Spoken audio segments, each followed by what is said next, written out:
So we're going to start with freshly washed and conditioned hair. And at this point, I am detangling the hair. You can use any conditioner and shampoo that you like. I use Cream of Nature and I use Aussie Moist 3-Minute Miracle on this hair.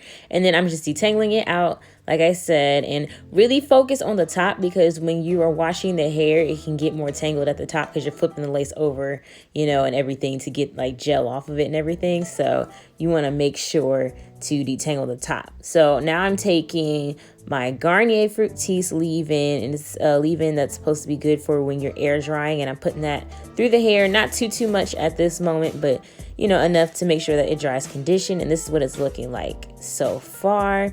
As you can see, my hands are running all through that, nice and detangled. I love Water Wave for that reason. So this is Ebon Lace Tint. I'm using that to cover my knots because I didn't get a chance to bleach this unit initially because I didn't have any more bleach at that time and we were on quarantine. So, you know, couldn't do that. So obviously you want to put your wig on when you're ready. And this is a day after I let it air dry. So that's why it looks a lot bigger now. And it's crucial at this point to have your hair pinned back very well, because you don't want little hairs in the front to get caught up in the glue. When you have your initial install and the lace isn't cut off, you don't run into that issue the same way, because you know, you got the rest of the lace to block any hairs from getting stuck in your glue or gel, whatever you're going to use. Anyway, so I'm sizing it up, seeing where I want it to fit on my head, and then I'm taking off any excess lace on the ends. You know, over time, the reason you end up throwing your frontals away is because they start to bald over time. And so I'm just trimming up any pieces where it doesn't have any hair in the front anymore. Not that this balded badly or anything like that. It's just that, you know, delicate baby hairs in the front will come off with usage, and I've worn it. I let my sister wear it, and I'm just washing it again even after that. So it's got a little wear and tear.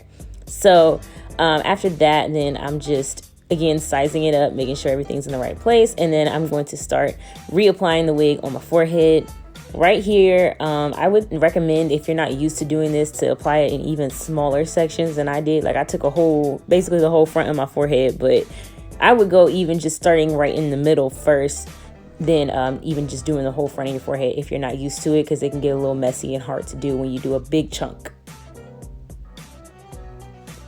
So here's, like I said, like that middle piece you just saw me lay down first, I would say start there and then work your way through the other sides. But it's not, you know, the end of the world or anything. I would just recommend that if you're new to doing this. So as you can see, I am tacking that middle part down first before I would start working to the sides. And that is because when the middle part is secured down, it's easier to maneuver your wigs on the sides without having any issues of like moving the wig out of place from where you want it. I'm not quite sure why every time I put the blow dryer in frame that my footage got cloudy. I'm still used to I'm not still used to like using this iPhone life just yet. So I'm not sure what I did to make that happen, but it's only when I had the blow dryer. So hope y'all be all right.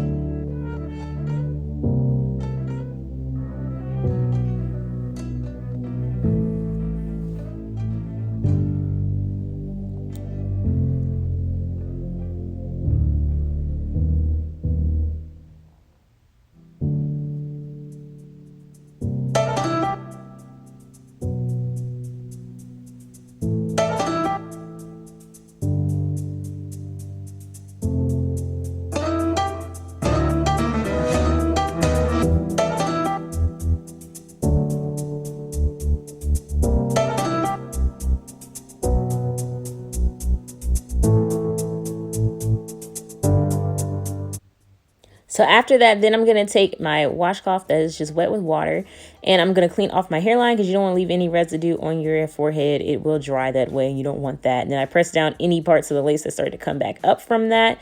And then I'm going to put my scarf on to help me melt the lace all the way down.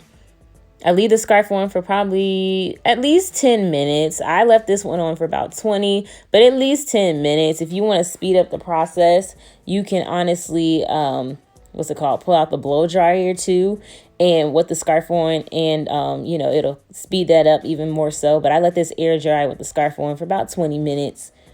Sometimes I even get in the car and I'll just wear that, you know, scarf on my head until I get to where I'm trying to go for that melt. So, you know, just leave it on as long as you can.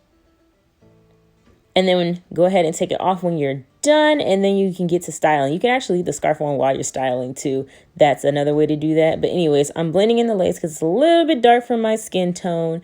And I think I had I know I had my black cap up a little too far because it's blocking you to be able to see where I plucked the wig and like looking like it's coming out of my scalp. It's a little, it's just kind of a dark background on the wig where I really want to do the skin background on the wig. So next time I'll have to pull that a little bit farther back so you can see more of my skin. Anyway, so I'm putting this in a middle part and setting that with my hot comb. And you don't want to go too far down the hair because you don't want too much of the curls to be straightened out, but you do want your wig to lay, and you want your part to be flattened down.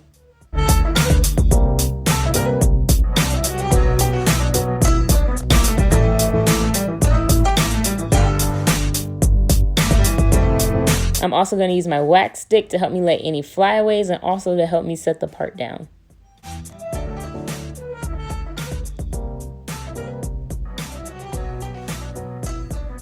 So to help me out with the hairline looking a little dark with the black wig cap, I'm going to take out some baby hair around my temples. I won't go in depth on how I do that because I've done that so many times. Y'all know how I do it. And it's personal preference, so you don't have to, necessarily do baby hair. But I am going to add a little bit. And then I decided to do the wet look on this hair because last review I did of this, I did it in the, the bigger hair, the way it came formed. So now I want to try the wet look. And what you do for this is just get it saturated with water.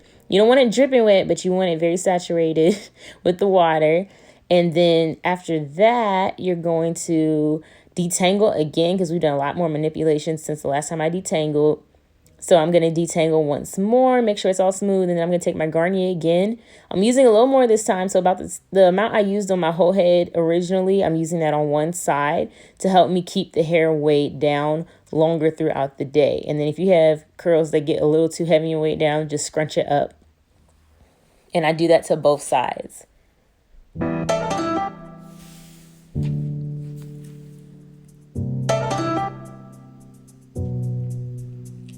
So then I just take my press powder and I brighten up that part and smooth that in there.